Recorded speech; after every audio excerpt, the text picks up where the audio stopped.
बिस्मिल्लाहिर्रहमानिर्रहीम। अस्सलाम वालेकुम डियर स्टूडेंट्स, क्या हाल है? उम्मीद है खैरियत से होंगे और लेक्चर्स बैंकिंग के आप सुन रहे होंगे, अटेंड कर रहे होंगे।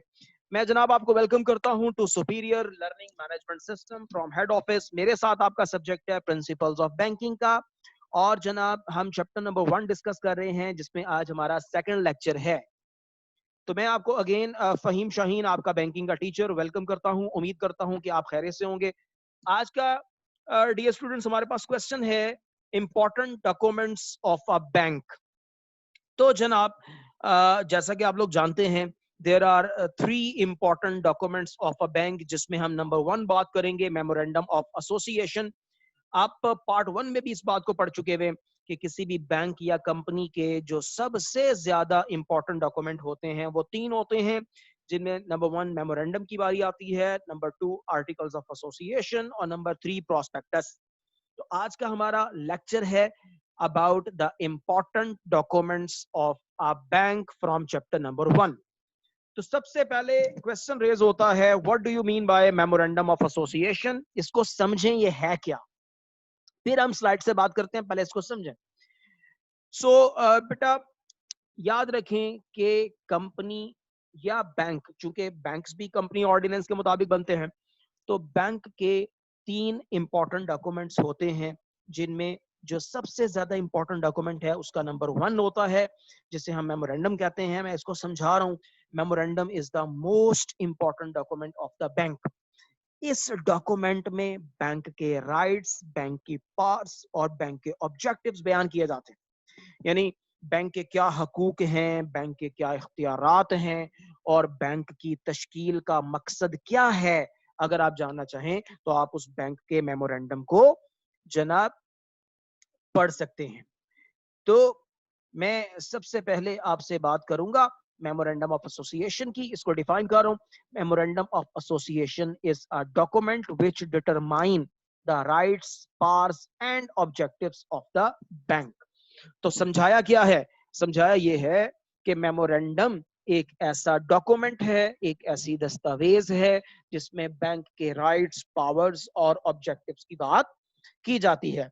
अब ये याद रख लें और हमेशा के लिए याद रख लें, कभी भूलना नहीं है कि मेमोरेंडम में 6 क्लॉजेज होते हैं।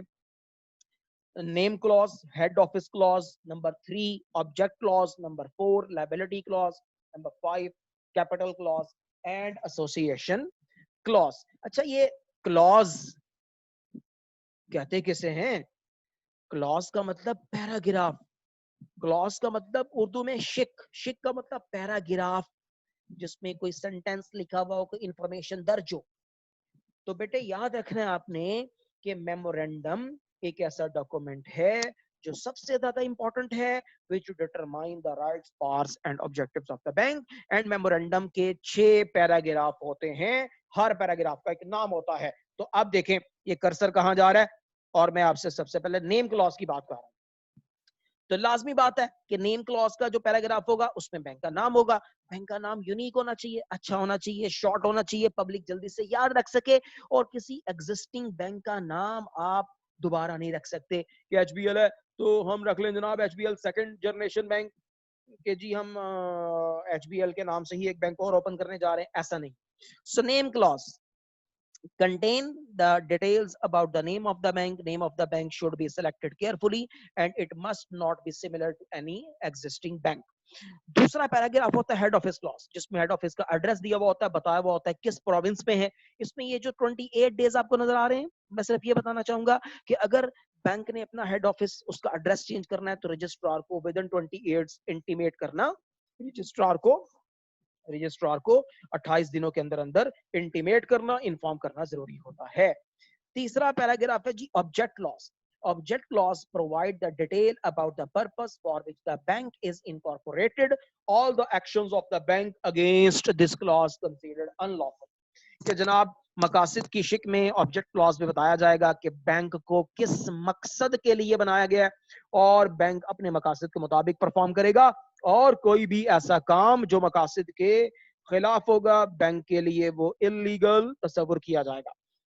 फोर्थ क्लॉज में लायबिलिटी क्लॉज है जनाब। This clause shows whether the liability of the shareholders is limited और अनलिमिटेड। फिफ्थ क्लॉज कह रहा है जी provide information about total authorised capital and its division into the shares. Association clause में promoters अपनी राय का इजहार करते हैं that they are willing to perform as the promoters for the bank, for the company. So this is all about the memorandum of association.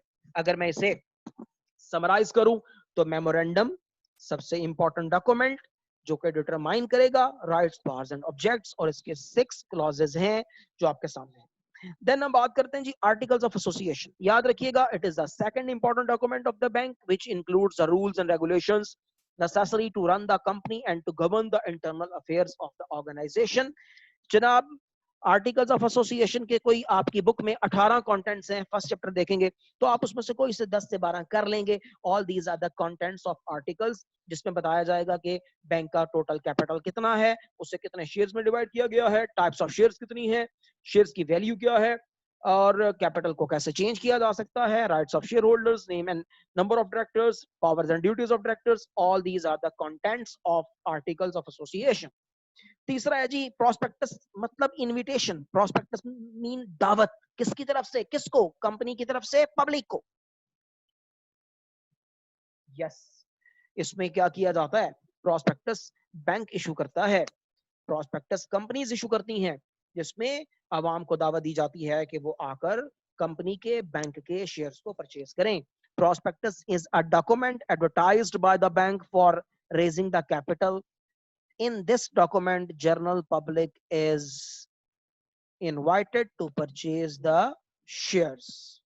और इसके भी जनाब 18 कंटेंट्स हैं, नकात हैं। इसमें क्या क्या आएगा, all points of memorandum, name and addresses of the bank, name and address of directors, rights of share holders, preliminary expenses, balance sheet of the bank. ये वो डिटेल है सारी की सारी जो प्रोस्पेक्टस में दर्ज होती है। all these are the important documents of the bank. So dear students, वो very important question from chapter number 1 बहुत अच्छे तरीके से याद कीजिएगा। समराइज कर रहा हूँ, आपको सवाल आएगा what are the different documents, what are the different important documents of the bank। तो आप उसमें बयान करेंगे कि there are 3 important documents, तीनों को डिफाइन करेंगे और तीनों की डिटेल आप अपने पेपर पर लिखेंगे। Thank you very much. हाँ, ये मैं आपको साथ से बताता चला जाऊं, एक शॉर्ट क्वेश्चन आपके लिए मैंने यहाँ पे छोड़ा है। ये जी फोर्थ डॉक्यूमेंट है, इंपॉर्टेंट डॉक्यूमेंट में कंसीडर नहीं होता, लेकिन फिर भी ये एक कंपनी का या बैंक का अच्छा डॉक्यूमेंट है। ये है क्या, सुन लें। अगर रजिस्ट्रेशन के वक्त बैंक रजिस्ट्रार को प्रोस्पेक्टस यानी कि पेशनामा जमा ना करवा सके तो उसकी जगह एक ऐसा डॉक्यूमेंट जमा करवाया जाता है इसमें तमाम जरूरी इंफॉर्मेशन दर्ज होती है। उस डॉक्यूमेंट को statement in lieu of prospectus कहते हैं। Very important short question, 2 number के लिए, इसको याद रखिएगा। सो मैं इसको डिफाइन कर रहा हूं। If the bank is not in the position to submit the prospectus at the time of registration, then an other document containing all the necessary information is submitted to the registrar. That document is known as statement in lieu of prospectus। उम्मीद करता हूँ lecture आपको समझ आया होगा। Chapter number 1 open कर लें, इस क्वेश्चन को बहुत अच्छे तरीके से पढ़ें, बार बार पढ़ें, याद रखें, और इसकी असाइनमेंट भी इंशाल्लाह आपको दी जा रही है। आपने एज अ लॉन्ग क्वेश्चन इस क्वेश्चन को लिखना है। Thank you very much. अस्सलाम वालेकुम।